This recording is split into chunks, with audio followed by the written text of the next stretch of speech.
Hey everyone, welcome back to the Matt Paulson Presents YouTube channel. We're going to do a video about some questions that came from X or Twitter about building and scaling MarketBeat over the years. I have Lacey Clune. She is MarketBeat's original YouTube host with me here today, and she's currently a digital marketing specialist at MarketBeat. She does a lot of great things for us. So Lacey's going to ask the questions that came from Twitter today, and I'm going to try to answer them. So Lacey, let's start with the first question. So let's talk a little bit about kind of the people at MarketBeat and how you've hired them. What is your approach when it comes to hiring? What was the first MarketBeat hire that you've ever made? And kind of with that, really quick, do you feel like you need the money to hire someone first, or do you assume that that added employee is going to kind of make back the money that you need to pay them? My approach to hiring is to build a company brand so good that the best people want to work there.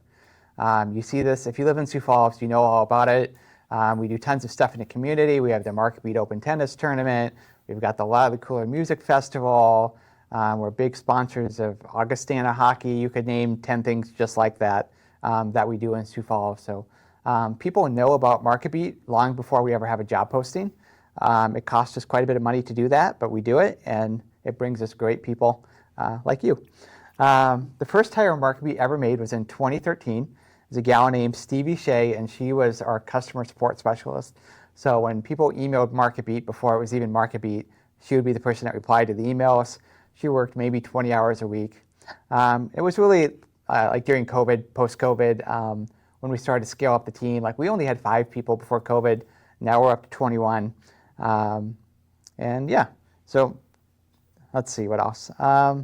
In terms of money, I think if you have like, you're going to hire a full-time employee and you feel like you've got about 20 hours a week to fill up their time, like half their time, like you're going to find ways to fill up the rest of their time. So if you feel like you can keep somebody busy for half the day, like it's probably worth making that hire. And then, with hiring, typically like it doesn't free up your time a whole lot, but what it enables you to do is go do more. So if I can hand off some of my low value tasks to an employee, and that frees me up to work on higher value things, that typically pays for an employee and then some. Does that kind of cover it all? Yeah. Awesome. So when we compare MarketBeat to other companies, and we look at like MarketBeat obviously does make a lot of revenue. Sometimes people assume with that you have a massive team. Like you said, we only have 21 people. Why do you choose to remain small instead of hiring more people to do more things? Like what is your mindset behind that? Yeah, MarketBeat's always been a pretty high leverage company in terms of what we do with the number of people that we have. And we focus on activities that really are high leverage. So like building an email list, building an SMS list, doing one-to-many content things on YouTube. And that's worked for us. I just don't know what I would do with a ton of people. Like we have 21, and like there are some people here I can't keep busy.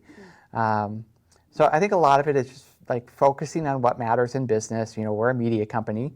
So our mission is to go get attention of investors through YouTube or email or a website or SMS or whatever the channel is, and then redirect that to our advertisers. And we have plenty of people to do that. We don't need more. So I just don't know why we would go hire more people. So now let's talk kind of founder mental status here. What would you say is the biggest financial mistake that you see first-time founders make once they start getting that real revenue in their business? Yeah, and I'll say real revenue is maybe about $1 million a year, at least for the purposes of this question. I think people often, especially when you're venture capital funded, you scale up your expenses really quickly. You try a bunch of stuff, but then like if something doesn't work, you let it run too long without cutting it. I'm on the board of a media company, and they were trying Facebook ads, and like Facebook ads just weren't working for them, and like it's like, okay, they let it run for 3 months, and like we should just cut it off because it wasn't working. So really just auditing your expenses on a regular basis, every quarter, looking through every expense, saying, should we still pay for this? And there are so many subscriptions and SaaS things that are on autopilot these days. You really have to be proactively about looking at your expenses and cutting stuff. What would you say as MarketBeat continues to grow with people, revenue, What is something that we stopped doing that's helped MarketBeat grow faster? Yeah, I think we've been pretty good at like taking things that we thought were worth trying, and then if they didn't work, like not doing them anymore. Like one of those things was our mobile app. We had an app on the Apple App Store and the Google Play Store that did some of the things that the MarketBeat website did, maybe not as well. It was very difficult and expensive to maintain. Not a lot of people used it, so like wow, it was a good idea because apps were huge when we built the thing first in 2018. The average number of apps that people install on a monthly basis is maybe one at most these days. Like the app opportunity just isn't what it used to be. So we cut the 50 grand a year we were spending to maintain on it, plus staff time, and like nothing bad happened. Mm-hmm. Kind of on the flip side of that, what is one of the smallest changes that MarketBeat has made that on the other side of it ended up producing like crazy good results? A lot of that is just doing more of what you're already doing. So instead of sending one email a day, send 2 emails a day. Instead of sending 1 text message a day, send 2. Just ramping up the volume of stuff that you do will make you more money for very minimal effort. Okay, but what do you have to say to the people that say MarketBeat sends to me emails, to me SMS? Then you should go to some other website. That's what we do. It's our business. Kind of on the ad side of things, what is your approach to cash flow management when you're dealing with net 30 offers at a large scale? Yeah. So if you're building an email list and you're running paid ads, typically like at the end of the month, like you'll send an invoice for the ads that you ran, and then you get paid for them 30 days later. So the challenge is like if I'm spending money on Facebook ads, I get billed for it next month. But my break even on Facebook ads tends to be 60 to 90 days. So that means I'm outlaying 3 months of cash before really to break even on that money. And that's just kind of how media businesses work, especially kind of more performance marketing based media companies like we are. And the way to do it is just to kind of scale up to it. You start with a small number.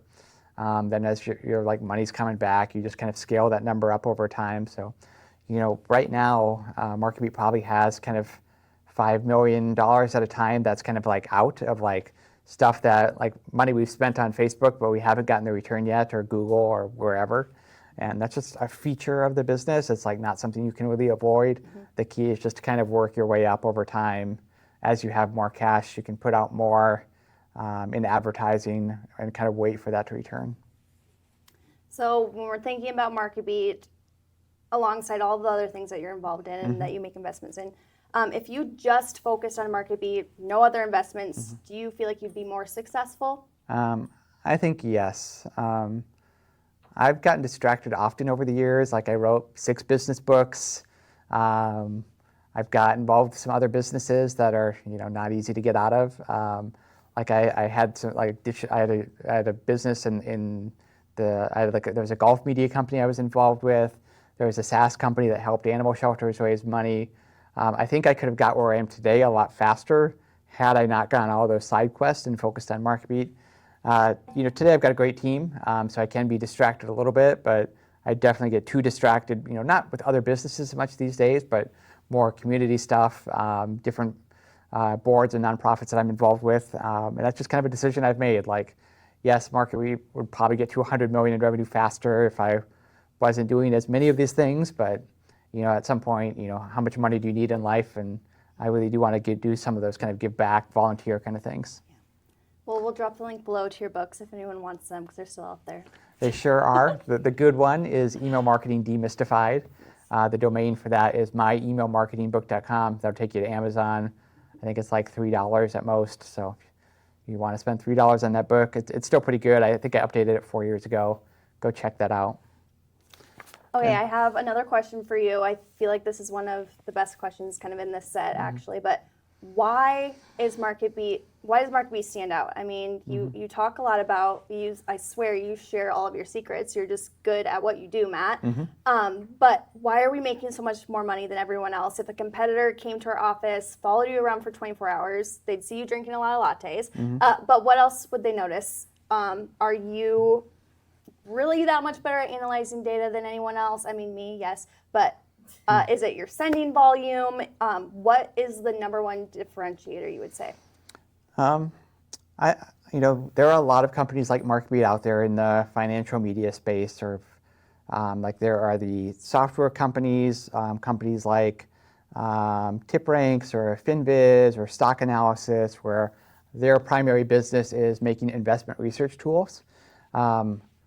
Like that's where MarketBeat started with MarketBeat All Access and MarketBeat Daily Premium. Those were our products, and like initially that was our main focus.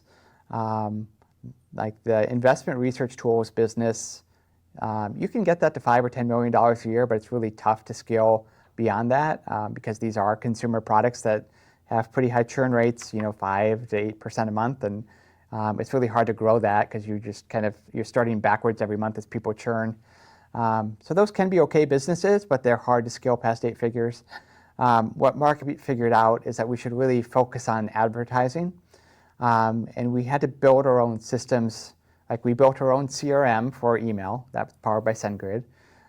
We also built our own ad server. And then in the middle of that, we built this really sophisticated cohort ad tracking system where I know that, say, during the month of June, we spent, say, $500,000 on Facebook and have made, let's say, now we're at the end of July, we're probably break even on that number. So for any given channel, for any given month, I know what we paid, how many leads we got, exactly how much revenue we had, what percentage of those users activated, what percentage of those are still active. And then I just look at the cohorts back in time. So how did June do? How did May do? How did April do? How did March do? And I know which specific channels are driving sales.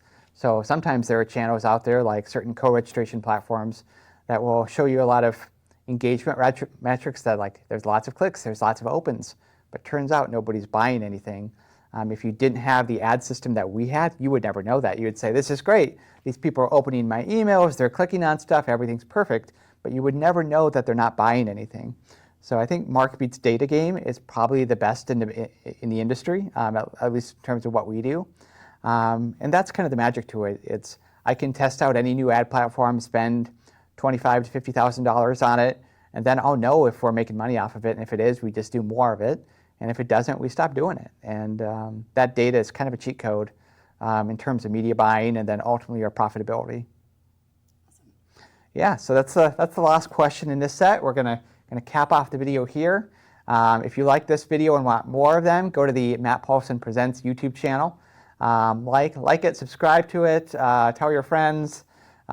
Anything you can do, write your parents about it, send them a letter, tell them to subscribe. Would love to have you guys subscribe to the channel, and if you guys like these, we'll do more of them.